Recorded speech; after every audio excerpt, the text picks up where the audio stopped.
What's going on, YouTube? Thomas L here. Now, since 2018 was a decent year for movies from Warner Brothers, I decided to do a top 10 list of my 10 favorite Warner Brothers movies of 2018. So, that being said, here's my top 10 list. Coming in at number 10 is the Comi Gang Night. This movie was hysterical. Whoever knew a movie about people, doing game night could be hilarious. This movie worked on so many levels. Sorry. Anyway, in it, I like Jesse Plemons. He stole loads of scenes. Jason Bateman was awesome. I mean, this film was pretty much a murder mystery party, as they said in the film. This movie was a really funny gem, and Warner Brothers makes really funny comedies, and they really show their strength with this. And the film is also directed by the same guys who did the Vacation movies, and I believe they're still doing the Flash movie if that ever gets made. But overall, Game Night is really good. All right. Coming in at number 9 will be Rampage. This movie was loads of fun. Whoever knew that the film based on the classic 80s arcade game could work out well, it worked out well here. Brad Payton, who directed San Andreas, did really good with this. Dwayne Johnson was awesome. It had really good visual effects. I mean, those creatures literally look realistic. This movie was just loads of fun to watch. When I saw this movie, I had such a good time watching it. And I think it did pretty well to warrant a sequel. So if they announced they're doing another one, I'm down to see another Rampage. That's how fun this movie was.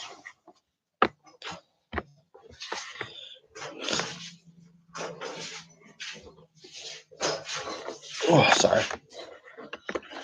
Anyway, coming in at number 8 is Teen Titans Go to Movies, the biggest surprise of the year. I really dug Teen Titans Go to the Movies. It was really funny. It had lots of fun comic book references here. Heck, you even had Nicolas Cage voices Superman. What more could you ask for? Yeah, I simply really dug Teen Titans Go. Like I said, this is the biggest surprise of the year. It's also that good of a film. All right, coming in at number 7 is Creed 2. Now, this movie is mainly from MGM, but Warner Bros. Is also still behind it, so I'm counting it. Creed 2, I really dug. Now, I really like Michael B. Jordan back as Adonis Creed. Sylvester Stallone as Rocky worked well.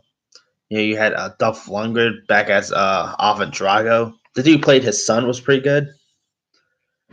I really had loads of fun with Creed 2. And if MGM and Warner Bros. Announces another Creed, I'm down to see another one.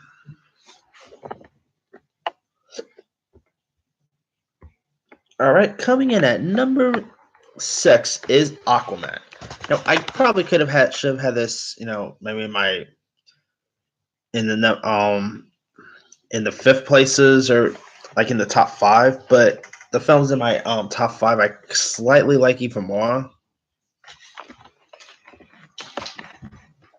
So anyway, as I was saying, Aquaman, it's definitely a win for the DC universe. I simply loved it. I just did my review not like today. It's loads of fun. Jason Momoa as Aquaman worked.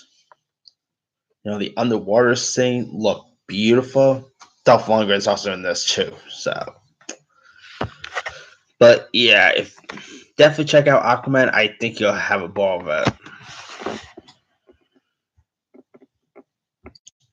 Coming in at number 5 is Crazy Rich Asians. This movie was really funny and it was really cute.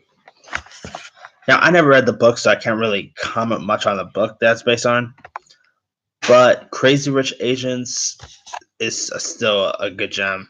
Constance Wu is probably going to be a romantic comic queen in the future. I could kind of see that.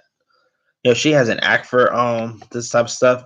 She has an act for comic, period. I mean, if you guys never seen Fresh Off the Boat, check out Fresh Off the Boat. She's hilarious on that show. And also the guy who plays like her love interest in this, the actor's name is Henry Golding. I have never seen him in anything before this, and after this, and A Simple Favor, I want to see Henry Golding in more stuff. He's an awesome actor, and he was really good in Crazy Rich Asians.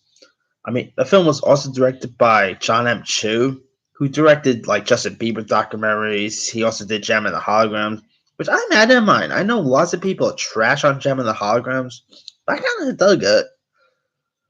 Overall, yeah, Crazy Rich Asians is awesome. All right, coming in at number 4 is Tag. Tag was another really funny comic for Warner Brothers. Who knew a comic about grown men playing tag could work out well? It worked out perfectly. The leads are of course played by Ed Helms, Jeremy Renner. Now we know where Jeremy Renner has been from Infinity War. Jeremy Renner was playing tag. That's a joke I've been making since the movie got released. Anyway, John Hamm still loads of scenes. This movie was a completely funny gem. And it's hard to believe that's based on a true story. I mean, I did not really get the true story until like towards the end of the film when they showed the real people, like the inspiration behind it and all. But overall, Tag is awesome. All right, coming in at number 3 is Ready Player One. Ready Player One, I mean, it's a great film by Steven Spielberg. The Oasis looked beautiful. I mean, it made me want to live in the Oasis. That literally looked cool. It was also pretty cool seeing some of the like classic characters on screen together. Like you got Iron Giant in this. Chucky was in this film. Who else? The car from Back to the Future. It had loads of stuff in this, and I simply loved it. I saw the movie twice in theaters when it got released. And I've been watching it, constantly on HBO. It's loads of fun. Ty Sharon was pretty cool. Mark Rylance. This is probably my favorite Mark Rylance performance. I know he won an Oscar for that Spielberg movie, Bridge of Spies. But to me, his best role is in this. He was just awesome in this movie. And Ben Mendelsohn, I thought was an awesome villain. And again, that guy always plays an awesome villain. He's getting typecast as a villain now. And Lena Waithe, the producer of that show, The Chai, the Chai, yeah, that she, was a scene stealer. If they announce that they're going to do a Ready Player One sequel, I'm down to see another one. Ready Player One is that good of a film.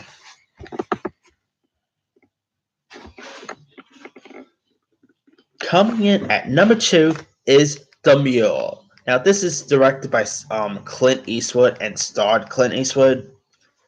Where Clint Eastwood plays like a 90-something-year-old drug mule. I simply love this film so much. It was really cool to see Clint Eastwood back on screen again. And Clint Eastwood probably gave the best performance I've ever seen from him in years. There's an argument to be made that Clint Eastwood should get an Oscar nomination for his performance in this. He was that good in this movie. And it shows that Clint Eastwood may be in his 90s, but the guy could still act well. And he was just amazing in this movie.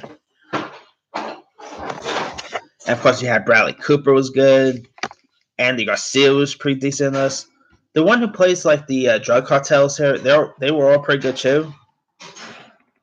Of course, Michael Pena had a role in this. Lawrence Fishburne. The list goes on and on. It's a really good cast. If you guys haven't seen The Mule yet, it's still in theaters. give it a go. It's a tremendous film. Coming in at number one, speaking of Bradley Cooper, my number one favorite Warner Brothers movies of the year is A Star is Born. The film that Bradley Cooper directed that stars Lady Gaga, who might actually win the Oscar. I'm calling right now. I know there could be a 50-50 chance that Glenn Close could win. There's a 50-50 chance that Melissa McCartney could win. But my winning prediction right now is going to be Lady Gaga for A Star is Born. She was terrific in this movie. And I think she just gave the best performance I've seen all year. And Lady Gaga is not even that much of a professional actress either. I mean, she popped up in stuff like American Horror Story and all, but she's not that that much of a professional actress, and she nailed it. Of course, it doesn't hurt that she's an amazing singer, and she's done lots of singing, so that doesn't hurt either. But it makes me want to see Lady Gaga in more stuff. She was terrific here. She had good chemistry with Bradley Cooper. I think there could be a 50-50 chance that this movie could actually win Best Picture. I know there's a 50-50 chance that Roma could win. There's, if Beale Street Could Talk could win. But I think A Star is Born is going to be the one to win Best Picture. I mean, if I was to do the Oscars right now, A Star is Born could probably easily win. It's that good of a film. I'm pretty sure the song Shallow will probably win for Best Original Song. Shallow is a really amazing song. Overall, yeah, the movie is just amazing. And it was also cool seeing people like Andrew Dice Clay in this, Dave Chappelle. Heck, Eddie Griffin is in this.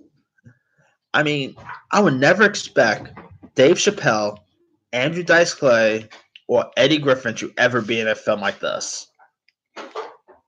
And Andrew Dice Clay played Lady Gaga's dad. I kind of found that pretty cool. But yeah, A Star is Born is just an amazing film. Good music, good performances. Makes me want to see what Bradley Cooper will do next after this. But yeah, if you guys haven't seen A Star is Born, it's still in theaters, I believe. So check out A Star is Born. It's a really good film. All right, that's pretty much it for my 10 favorite 2018 movies from Warner Brothers. Let me do the quick rundown. Number 10, Game Night. 9, Rampage. 8, Teen Titans Go to the Movies. 7, Creed 2. 6, Aquaman. 5, Crazy Rich Asians. 4, Tag. 3, Ready Player One. 2, The Mule. And 1, A Star is Born. Now, Warner Bros. Has a few other stuff out this year that I could have probably added. Let's see. Life of a Party, speaking of Melissa McCartney, was pretty good. The Meg.